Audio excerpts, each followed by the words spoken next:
Auzubillahi minash-shaytanir-rajim. Bismillahir-rahmanir-rahim. Okay, students, as you people know that we have started the allergens के allergens किसे कहते हैं।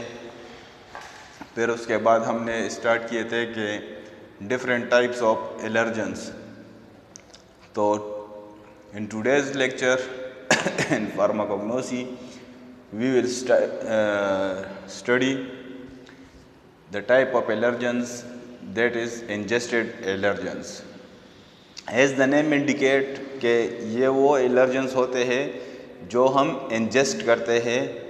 जिस तरह हम खुराक लेते हैं उसी तरह ये allergens भी हमारे बॉडी के अंदर चले जाते हैं।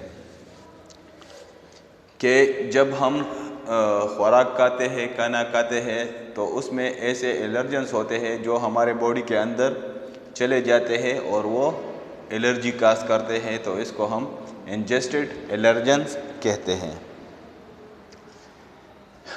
अब देख ले कि these allergens are present in our food. ये एलर्जेंस जो होते हैं ये हमारे खुराक में शामिल होते हैं। When we eat that contaminated food, contaminated means के जिसमें मिलावट हो फूड, वो खुराक जिसमें एलर्जेंस मिले हुए हो। जब हम वो खुराक खाते हैं तो क्या होता है, allergens also ingested with food particles. जो हमारे फूड पार्टिकल्स है, जो हमारा खुराक है, उसके साथ साथ जो एलर्जेंस होते हैं वो भी हमारे बॉडी के अंदर चले जाते हैं और एलर्जी काज करते हैं। तो this kind of allergens are called ingested allergens. अब आते हैं एक टर्मिनोलॉजी है फूड एलर्जी। फूड एलर्जी किसे कहते हैं, खुराक की एलर्जी। मीन्स के ये सर्टेन फूड्स होते हैं, सर्टेन खुराक होती है जो हम जब खाते हैं तो ये हमारे बॉडी में एलर्जिक रिएक्शन काज करता है। So food allergy is A food allergy is an abnormal response of our body to a certain food. ये जो हमारे बॉडी है, मीन्स के रिस्पांस कौन हमारे बॉडी में कौन सा सिस्टम करेगा, जो हमारी इम्यून सिस्टम है, हमारा इम्यून सिस्टम है वो रिस्पांस करेगा। जो नॉर्मल खुराक होती है उसको भी हमारा जो इम्यून सिस्टम है वो रिस्पांस करेगा कि ये जो चीज़ है, ये जो फूड है, ये हमारे बॉडी के लिए नुकसानदेह है। तो उसके रिस्पांस में फिर वो एलर्जिक रिएक्शन शो करेगा हमारी बॉडी। तो this food are called allergic food, या और इस एलर्जी को हम क्या कहेंगे, फूड एलर्जी। मीन्स के खुराक एक बाज बंदा है, जब वो एक अंडा खाता है तो फिर उसको उससे एलर्जी होती है और वो उसमें सिम्टम्स पैदा करता है। जबकि नॉर्मली जब हम अंडा खाते हैं तो वो कोई इश्यूज उसके साथ नहीं होता। तो ये एक टाइप ऑफ एलर्जी है जिसको हम फूड एलर्जी कहते हैं। अब आते हैं कि कौन सा फूड है, food that may cause allergy.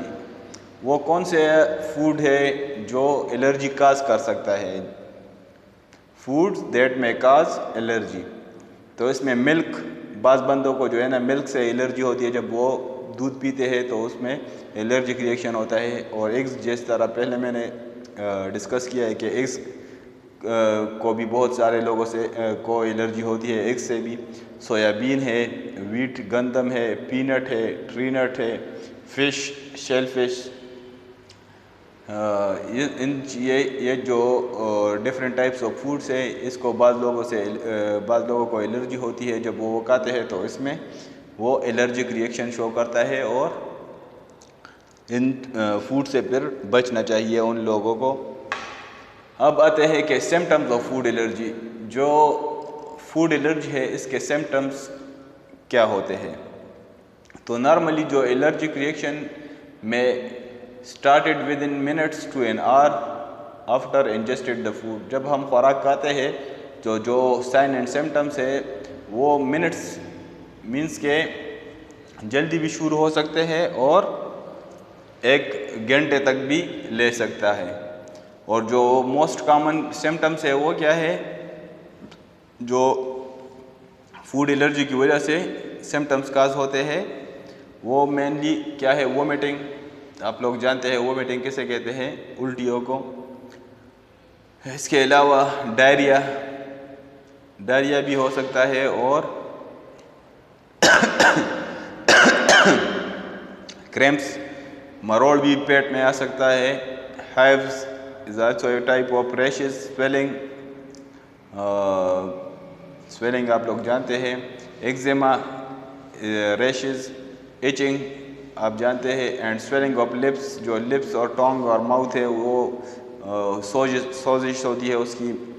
Etching in throat, गला ख़राब हो सकता है। डिफ़िकल्टी इन ब्रीथिंग, सांस लेने में दुश्वारी पैदा हो सकती है। और ब्लड प्रेशर कम हो सकता है। तो these are the symptoms of food allergy. और इंजेस्टेड एलर्जेंस के बारे में हमने पढ़ा कि इंजेस्टेड एलर्जन वो होते हैं कि जो हमारे ख़ुराक के ज़र्रात होते हैं उनमें शामिल होता है। जब हम ख़ुराक खाते हैं तो उसके साथ हमारे बॉडी के अंदर चला जाता है और एलर्जिक रिएक्शन शो करता है। फूड एलर्जी उसे कहते हैं कि सर्टेन फूड है, जब वो हम खाते हैं तो हमारी बॉडी जो है ना उसको रिस्पॉन्स करता है, एलर्जिक रिएक्शन का काज करता है। इसको हम फूड एलर्जी कहते हैं। और जो कॉमन खुराक है जिसकी वजह से एलर्जी काज हो सकती है वो है milk, egg, soyabean, wheat, peanuts, tree nut, fish, shellfish वगैरह वगैरह। और सिम्टम जो इसके हैं वो है vomiting, diarrhoea, cramps, hives, swelling, eczema, itching and swelling of lips, tongues or mouth, itching in throat, difficulty in breathing, means के dyspnoea, सांस लेने में दुश्वारी, और ब्लड प्रेशर कम होता है। ये आप लोगों ने नॉर्मल ज़िंदगी में भी देखे होंगे कि जब किसी को फूड से एलर्जी होगी तो वो ये सिम्टम्स शो करेंगे। Okay students, will see you in the next lecture. Till that, अल्लाह हाफिज़।